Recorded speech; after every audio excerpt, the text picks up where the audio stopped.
Normally, they should have them done within 10 days. Okay. In some of the instances here, the paperwork you saw, the one house on the south side of town, I visited with the property owner on that and explained to him how much it was going to cost up front, and he was agreeable to it.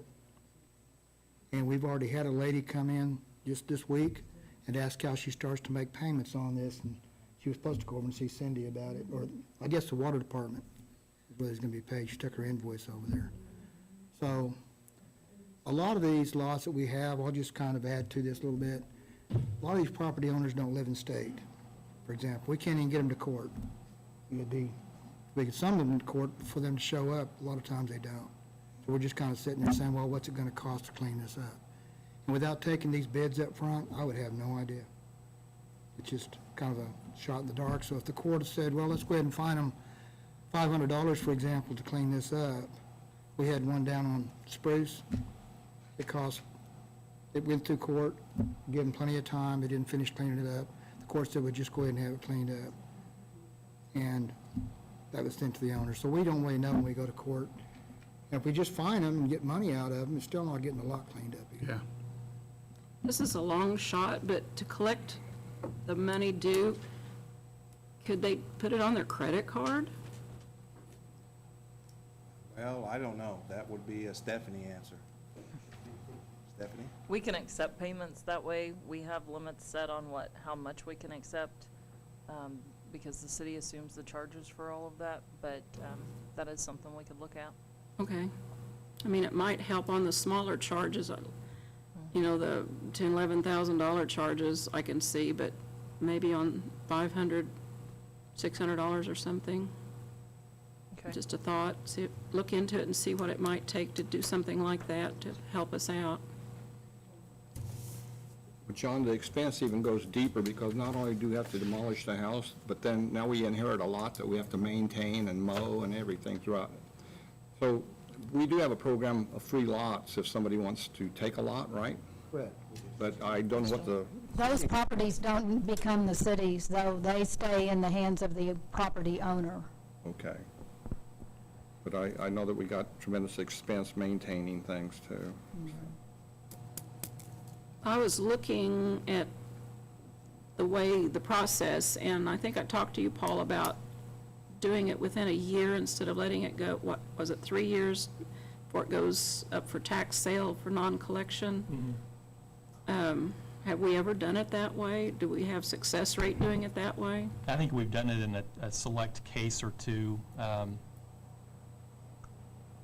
I think there was one situation where the city wanted to gain control of a particular property, but otherwise, you know, these properties are typically sold at the tax sale for $10, maybe $50. So to sink several $100s in a special tax foreclosure sale to try to collect that, I don't know that that's... Probably not a wise idea. Okay.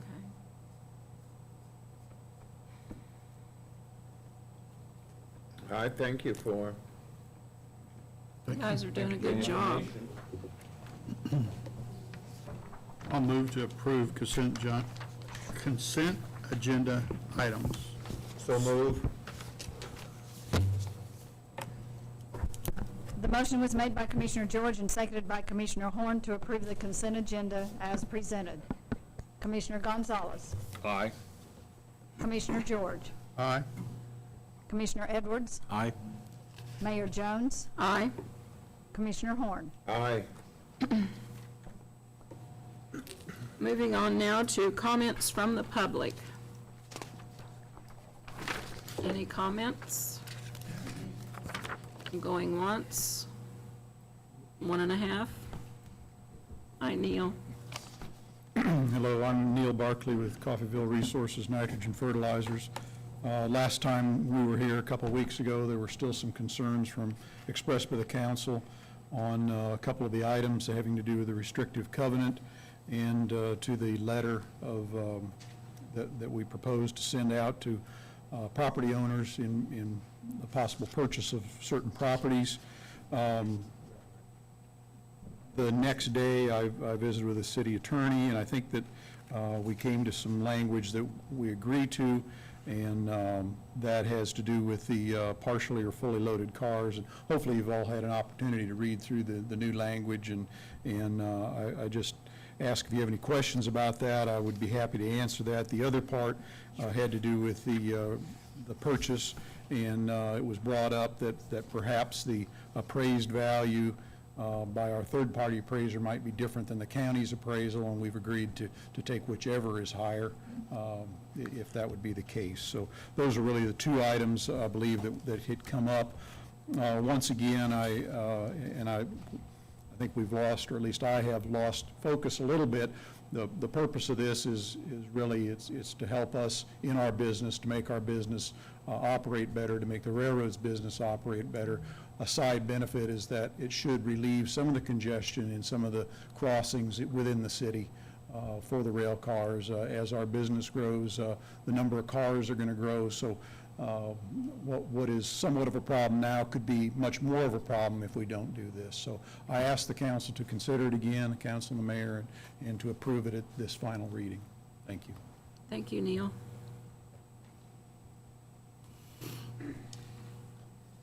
Any other comments? Okay, moving on to old business. Now, this item is now tabled. Should I have discussion I about it? don't know that there was an official motion to table it. We reconsidered the motion, so it's being brought back at this meeting. Okay, so go ahead. Just go ahead. Okay. Ordinance number S-12-01. This is the second reading of an ordinance to rezone property located in the city of Coffeyville, 100 and 200 block of East Wilcox, 100 block of East Beatty Street, 100 block of East Sterling Street, 100 block of East North Street, 100 and 200 block of East Martin Street, and the 100 and 200 block of East New Street. City Attorney Paul Kreitz will make comments and address questions. As Mr. Barkley mentioned, I did make some changes to the restrictive covenant following the last meeting and forwarded all that to you all on March the 2nd. I think I heard from every one of you except perhaps Commissioner Gonzalez. The only change was to the restriction that indicates that partially or fully loaded rail cars shall not be stored on the west set of tracks as depicted on the site plan. However, they may be moved along or temporarily parked on said tracks during train assembly or disassembly. So that was the change to the restrictive covenant that I think was consistent with the discussion at the last meeting. And then Mr. Barkley sent me, and I believe I forwarded to you all the revised purchase letter that would go out to the owners of the properties in the buyout area that the nitrogen fertilizer plant would offer the higher of the third-party appraisal or the county's appraised value. Any comments? Questions? So excuse me, just so that I understand, and it's pretty obvious and plain what Paul said, but it's the higher of the two the landowner or homeowner can take, right, Neil? Either the third party or the county appraised value of the house. Okay, and I assume I see no, anybody disagreeing with that thought or anything? If there are no other questions or comments, I move to approve ordinance number S-12-01 for adoption. Second. Motion was made by Mayor Jones and seconded by Commissioner Gonzalez to approve ordinance number S-12-01 for adoption. Commissioner George. Aye. Commissioner Gonzalez. Aye. Mayor Jones. Aye. Commissioner Horn. Aye. Commissioner Edwards. No. Okay, motion passed. Moving on to ordinance number S-12-02, second reading of an ordinance to vacate certain streets and alleys. I'll move to approve ordinance S-12-02 for adoption. Second. Motion was made by Commissioner George and seconded by Commissioner Gonzalez to approve ordinance number S-12-02 for adoption. Mayor Jones. Aye. Commissioner Edwards. Aye. Commissioner George. Aye. Commissioner Horn. Aye. Commissioner Gonzalez. Aye. That took long enough.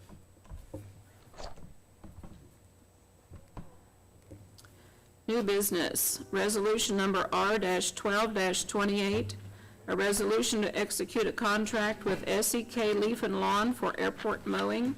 Engineering Superintendent Scott Massman will make comments and address questions. Thank you, Mayor, Commissioners. For your consideration this evening is a mowing contract with SEK Leaf and Lawn. In your information, my staff report indicates the bids that we got. We have investigated SEK Leaf and Lawn as far as their references are concerned, and they were all very good references. We've observed the type of equipment he has, and we feel that the equipment is quite suitable for the purposes that will be used for out at our airport. We have not worked with SEK before, but all the references indicate that he's going to be good for the job. If you have any questions, I'd be glad to answer them. It appears every year, Scott, that we have several vendors, or generally we have a problem somewhere along the line, so, and you indicated that the equipment this time, before we had equipment coming that had no business approaching that type of a job. Yeah, it was, I'm going to say 3 years ago, we had an individual that gave us a low bid, and they showed up with like a Murray mower. Right. And of course, you know, that type of equipment just won't do the job.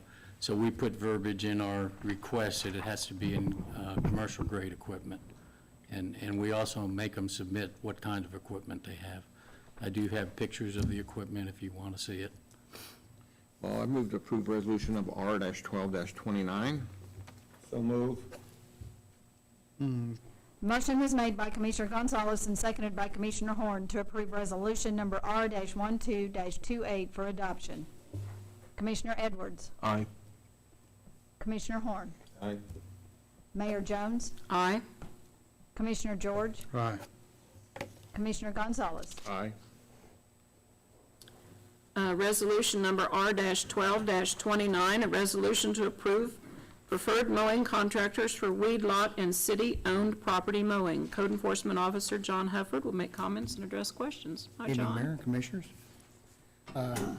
This year, we received 14 quotes for finished mowing and brush hog mowing for the overgrown yards and lots, as well as the city-owned lots.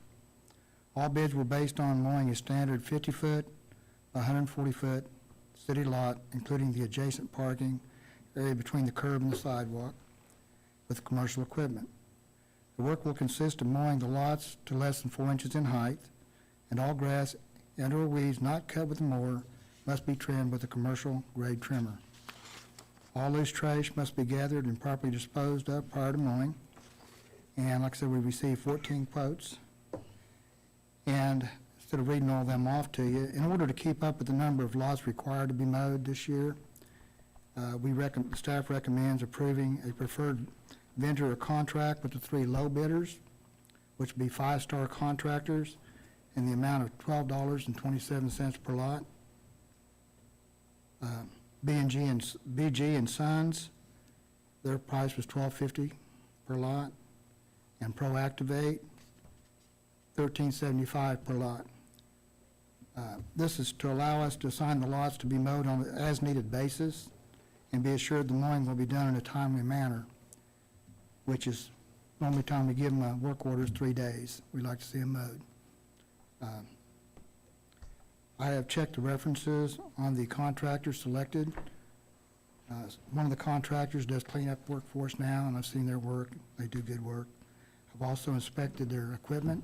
They all have commercial-grade equipment, and I recommend any and all 3 of them for, This price includes trimming and trimming out a lot, too? It does? yes, if it's a structure, they're going to be required, if there's a structure on the property, to trim around the house, a fence, or what have you. with the exception if there's an animal or something in the backyard, they can't get in there or something, they're supposed to make notes on their work order. And that's along the curbing. Along the curbing, not blow the grass in the street. These are things we've already talked about with Can I them. hire them for this price? Pardon?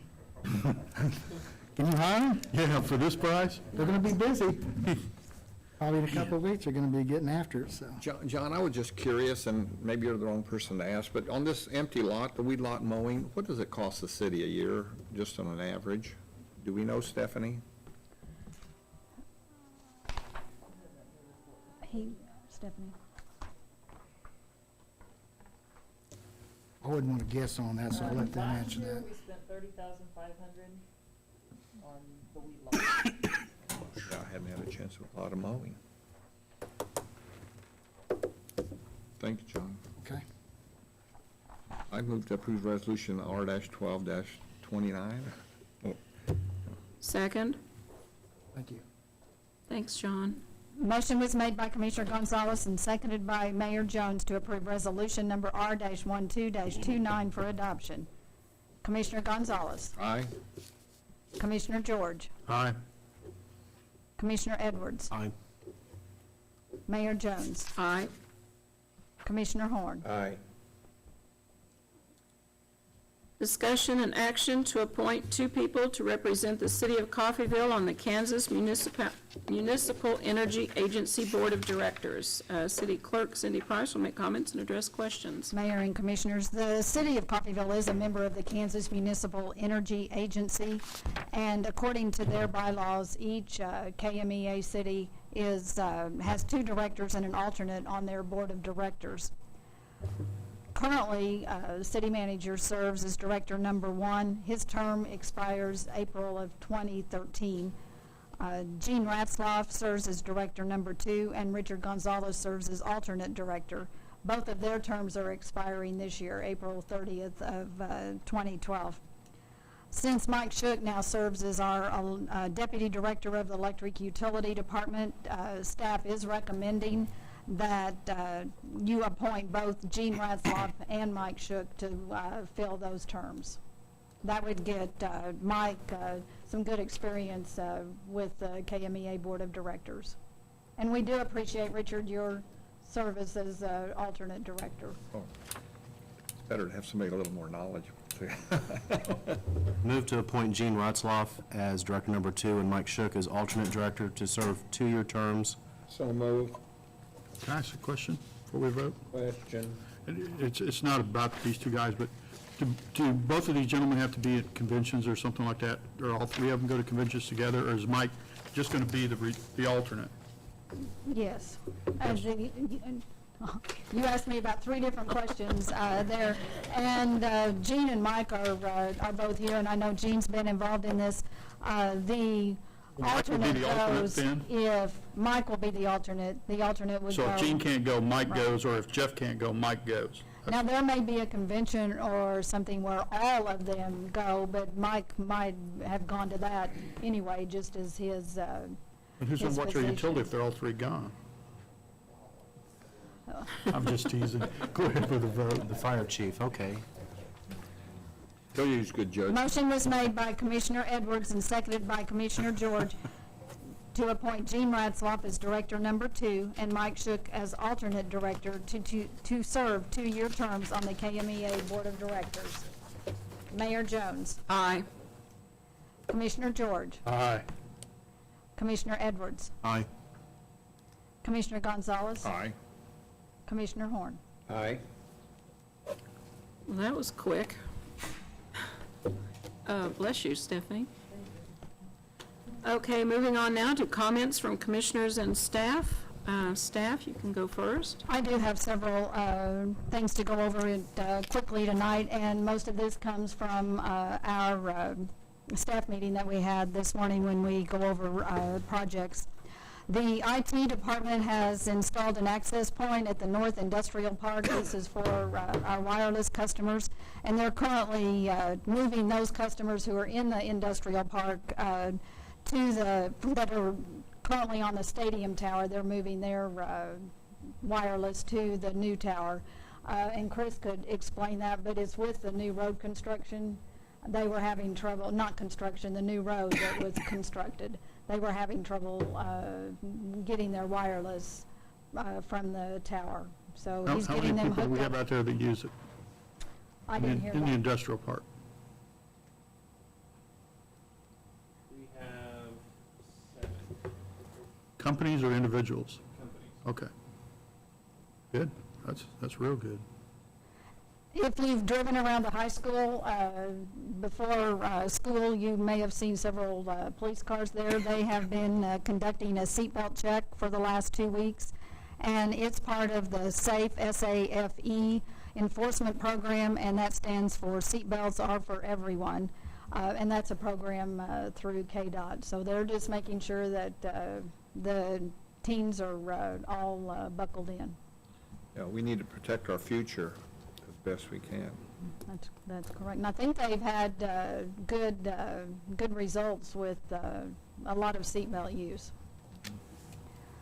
In the Public Service Department, there was a water leak down on South Walnut. That has been fixed, and the concrete work, they're now doing the concrete work to get that all put back, and that should be finished this week.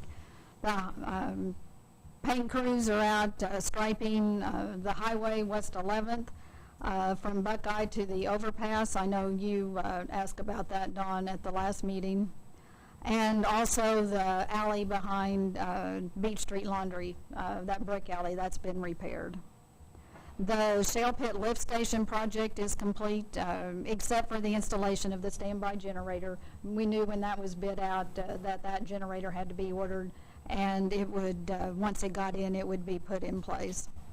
And the sewer project on Wilshire and Tyler is complete, except for some final cleanup work. There was an additional 200 feet of work that they determined needed to be done. I believe Jeff sent you an email about that.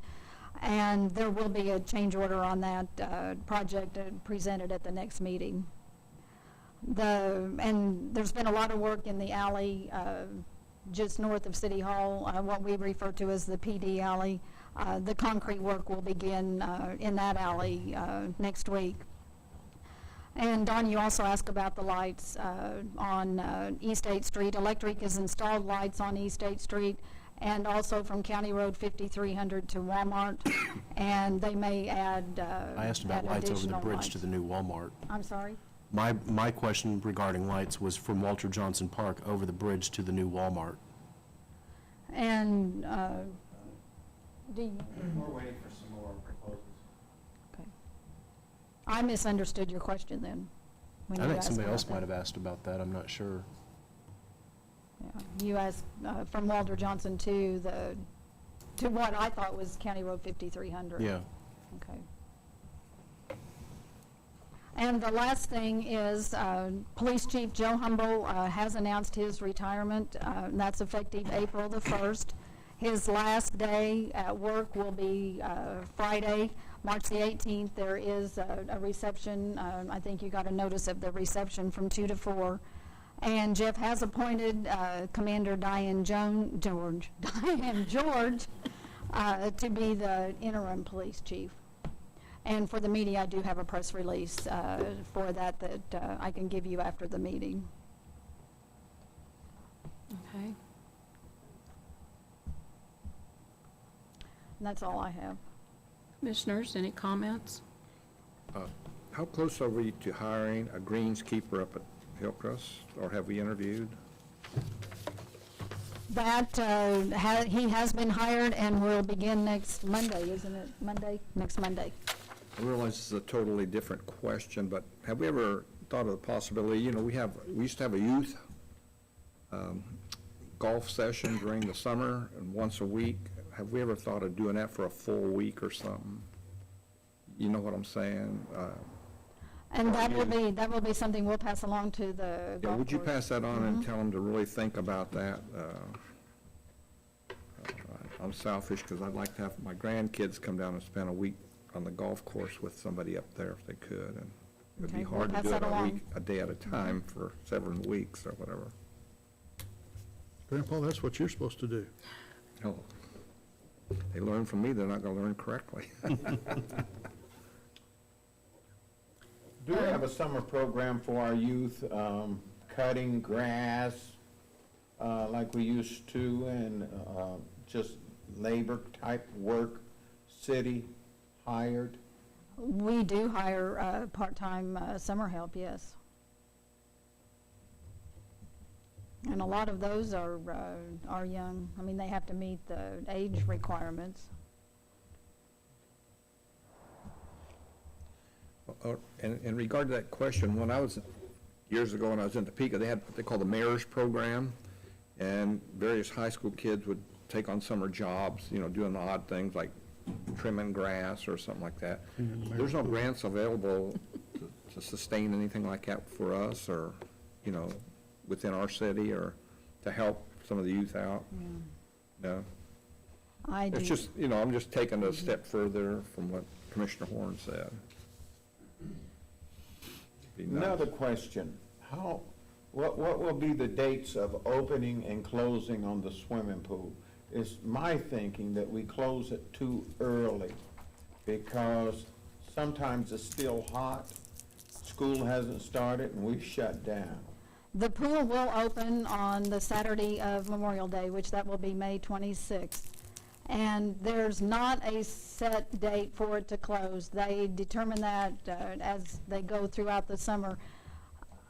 Some of the reasoning behind when it is closed is they don't compete well with the fair and rodeo, so they've tended to close once the fair and rodeo starts, and also the availability of the guards. Some are leaving for college, some are wanting some time off before they go to school, so that, they've looked into that. I think last year they kept it open till about the middle of Fair Week. We didn't. In my estimation, that's too early to shut it down, because we have some adults that will go out there when the little kids aren't there. What are we doing now to line up lifeguards? I believe Maryland is working with the Red Cross on the lifeguard. Because they have to be training. certified. They have to be certified, And it yes. seems to me like, given the fact that we've had such problems in the past finding certified young people to work out there, if we start now, we can find people who may have the desire to work out there but aren't certified and help them get certified. She's had several of the young people stopping in. And to further Commissioner Horn's point, we didn't build that thing to have it closed. I'm sorry, I didn't. We didn't build that thing to have it closed. If the weather's warm enough, it needs to be open. I was thinking back when we were young, didn't it close after Labor Day? That Labor Day weekend or something was the last swim? And see, my concern is, we don't have anything for our youth to do as it is. And then, the only thing that we do have, we take it away. And I understand the fair and rodeo, but everybody doesn't do fair and rodeo. And so it's just my thinking that we should keep it open, at least to the next holiday. Is the same person going to run it this year? I heard good things last year. That's the only reason I asked. Do we know? Heard really good things about the manager. It sounded like they had a pretty decent year last year. Skating rink isn't open. We don't have a theater for the kids to go to. We do have a skate park, but not everybody does skateboards. And so we virtually have nothing for youth to do. And that's kind of a sad commentary. In fact, we really need a cinema in our community. We're 10,000.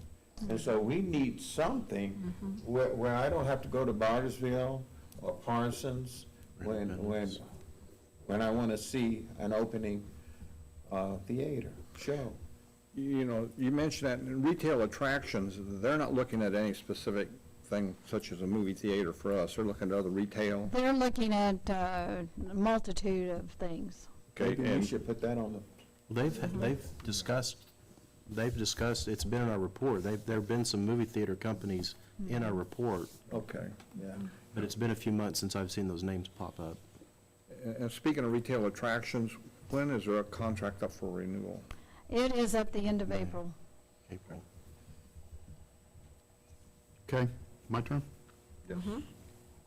I had a concerned citizen call today they live on Parkview, and they were requesting, or he asked the question, if they could get the speed limit sign changed on Parkview to 20, because of the people who are not taking Klein or speeding down Parkview. I told him I would bring it up, but I didn't know if we could do something like that. Or I suggested if that couldn't be done, maybe we could have some of the officers patrol that pretty regularly about the time school's out. He said they're sitting out there, he was sitting out on his porch, and he's seen several people coming by very quick, and there's no sidewalks right there, and they have kids coming down the street, so he thought it might be a hazard. Second thing, and I spoke a little bit about it before the commission meeting started, but I want to bring it up because I want you to put it in the minutes so Jeff will see it. I would like to bring up G 8713 for review. Ordinance G 8713, 13, the fire proceeds. yes. Because I think there's some loopholes in there we need to really tighten up on a little bit. That's in our codification. I agree with that. It's the only thing I need. Okay. Okay. We'll get copies to all of you, so you'll see that. And do you want to have a discussion at the next meeting? Yeah. Okay. I had one item. It's been brought to my attention that several people would like to see also the legal notices on the city's website. They are on the website, and they're always, they stay there, yeah. They say they can't find them. I find them, but they can't find them. Okay. If- The best way to do is just do search for public legal notices. Okay.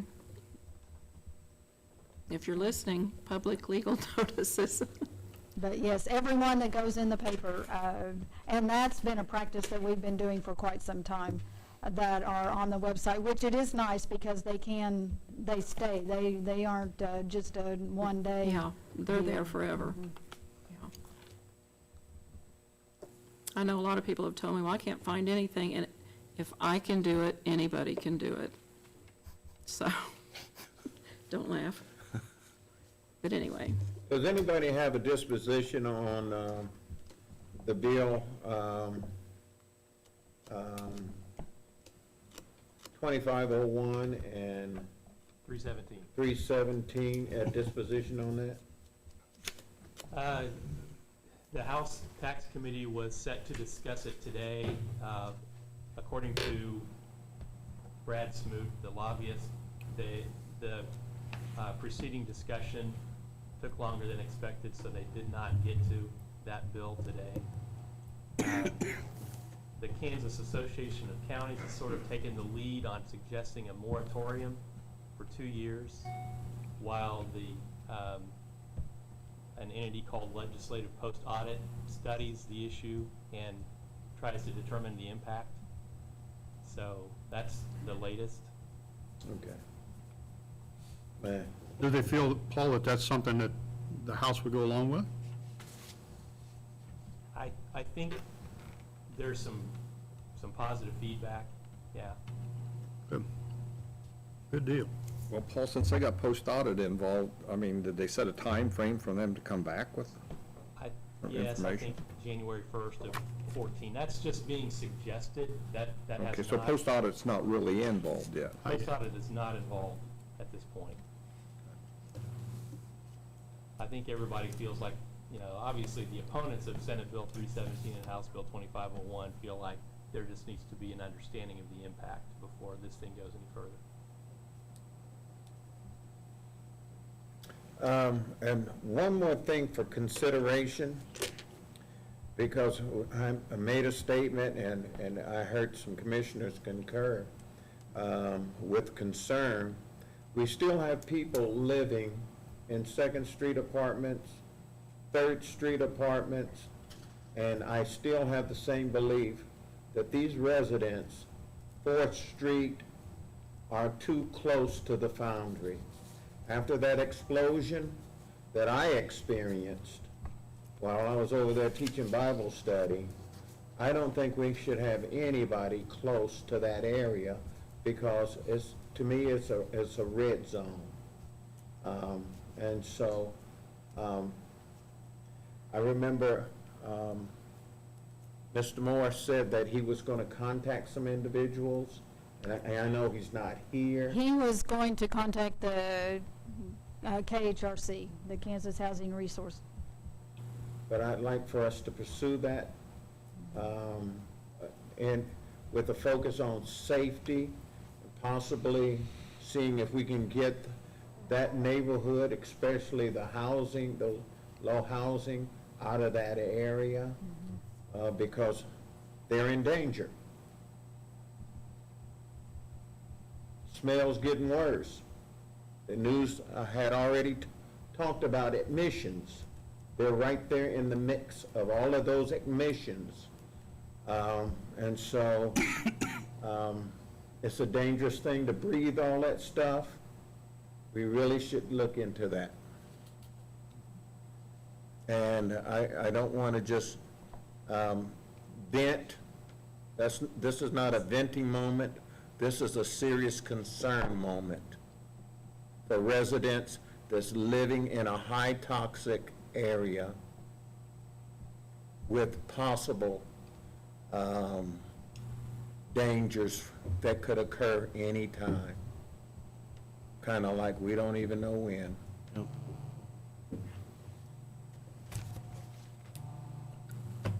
Any other comments? I just have one, since you've beaten me to the punch and answered all my questions already. I'm going to write these down, too. No, I'm actually just going to make a statement. You don't even have to write anything down. I've had several people speak to me about what my thoughts are on at least one of the local papers and the opinions that they're seeing written in the paper.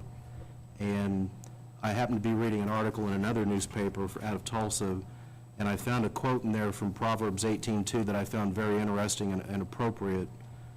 And it states very simply that fools find no pleasure in understanding, but delight in airing their own opinions. And that's all I've got to say.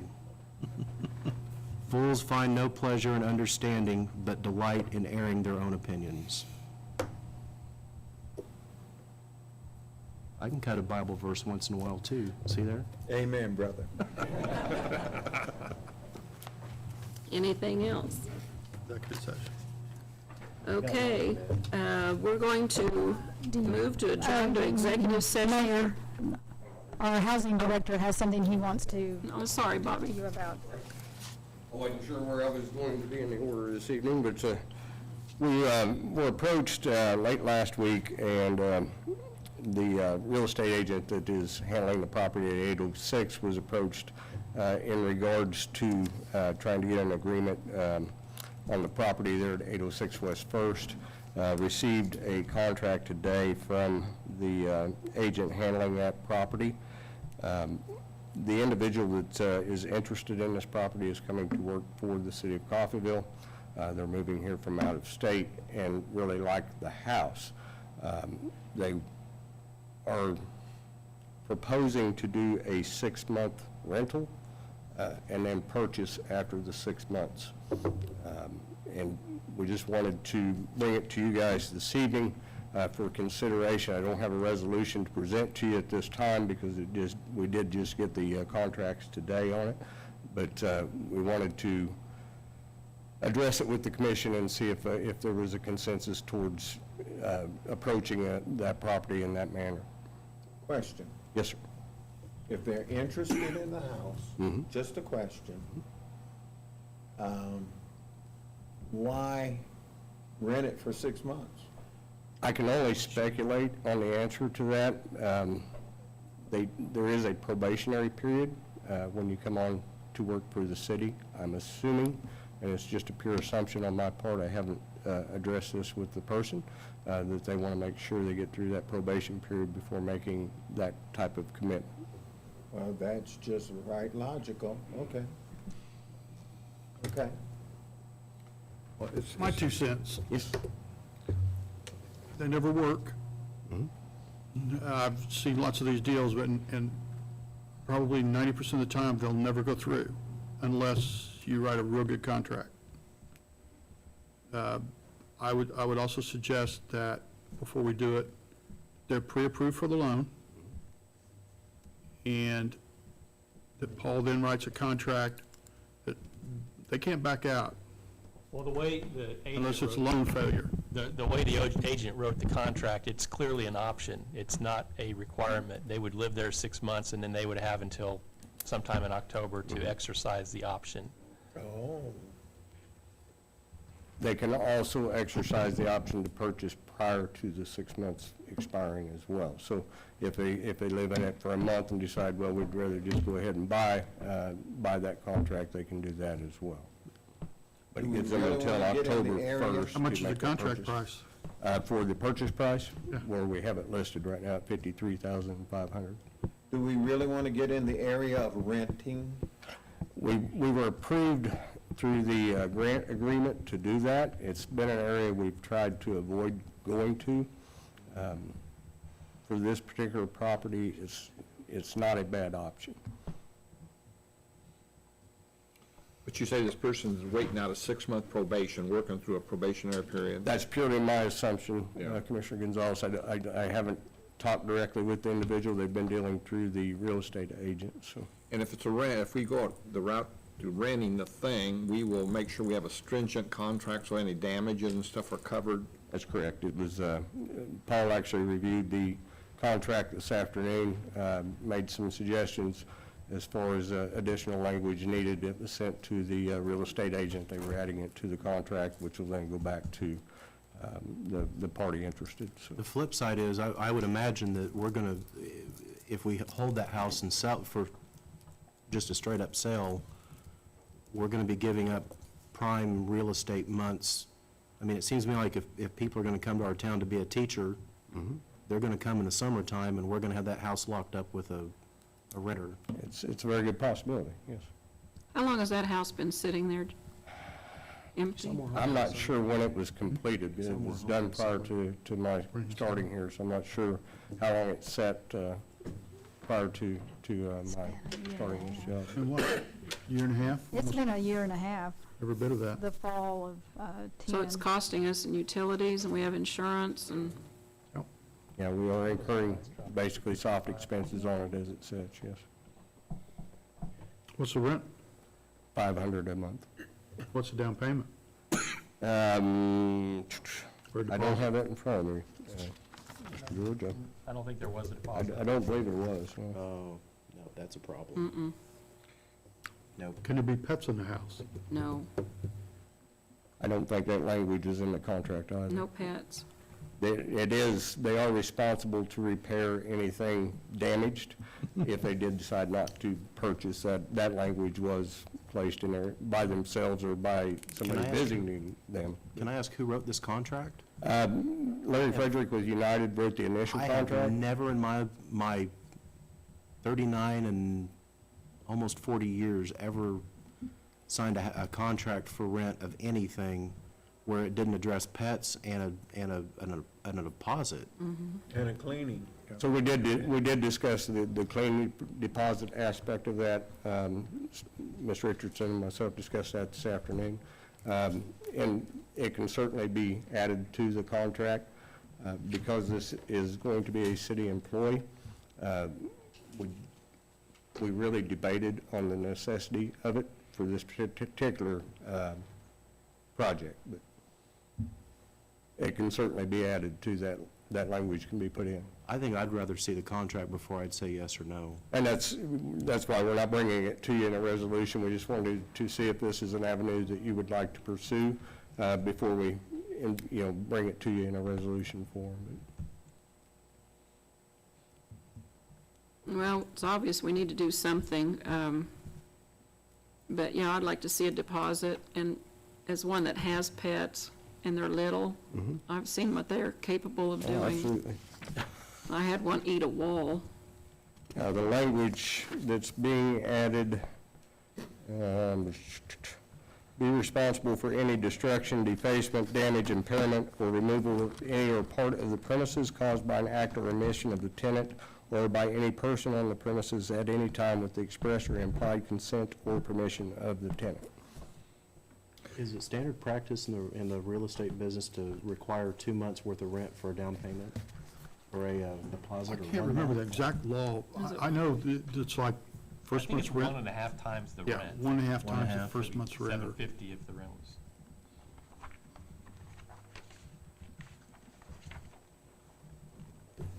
Bob, this person's a new employee or it's an employee? That's correct. Okay, and they're coming in under a 6-month probation in hopes of, okay. Well, they're coming in at a time when there's not a lot of good rental property available because you got turnaround people in town. In all fairness, I do think it's important to do first month's rent, cleaning deposit, and the other deposit. In all Just- fairness. just 'cause bring it to anywhere us they and we'll would look at go, it. They would have to do that. In case they back out. Yeah, absolutely. Okay. The key is to protect the city's interests. Absolutely. What about smoking? There's nothing specific in it, other than it has to be in the same, basically in the same shape they received it in, so. Well, it's been in the landlord business in the past. You can put everything you want in this contract, Absolutely. and when they walk out in the middle of the night, there's Yeah, nothing very, you can very do. little recourse. Yeah, Yes. very little. That's when we go to people like Paul and we go, please help us. Yes. Thank you, Bob. Thank you. Thank you, Mr. York. Okay. Now you can give your motion. Move to adjourn to executive session for discussion of items that would be deemed privileged in attorney-client discussion, and to discuss trade secrets of third parties to reconvene on or before 10 after 8 with a 5-minute break. Okay. Second. Motion was made by Mayor Jones and seconded by Commissioner Edwards to adjourn to executive session for discussion of items that would be deemed privileged in attorney-client discussion and to discuss trade secrets of third parties to reconvene on or before 8:10 p.m. All in favor? Aye. Aye. So moved.